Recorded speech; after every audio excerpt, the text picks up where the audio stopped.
இனிமே கண்ணை மூடிட்டு கடலை எண்ணெய் வாங்கலாம்.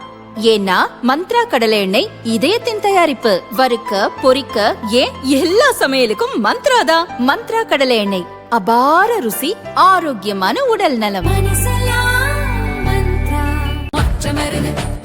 மக்களாட்சி வருது.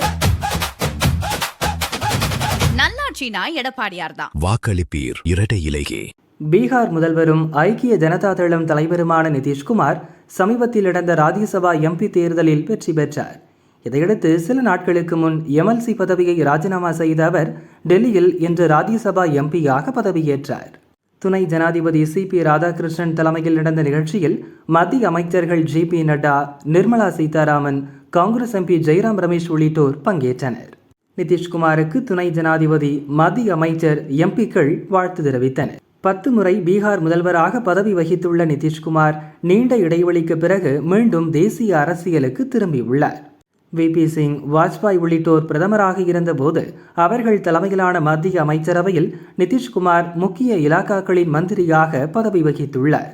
தற்போது ராஜ்யசபா MP ஆகியிருப்பதன் மூலம் மோடி அமைச்சரவையிலும் நிதிஷுக்கு முக்கியத்துவம் அளிக்கப்பட வாய்ப்புள்ளதாக கூறப்படுகிறது. இதன் மூலம் பீகார் மாநில சட்டசபையின் மேலவை, கீழவை, பார்லிமெண்டில் லோக்சபா, ராஜ்யசபா என 4 வகை சபைகளின் உறுப்பினராக பதவி வகித்தவர் என்ற பெருமையை நிதிஷ்குமார் பெற்றுள்ளார். ராஜ்யசபா எம்பியாக பதவியேற்றுள்ள நிதிஷ் விரைவில் பீகார் முதல்வர் பதவியையும் ராஜினாமா செய்வார் என எதிர்பார்க்கப்படுகிறது.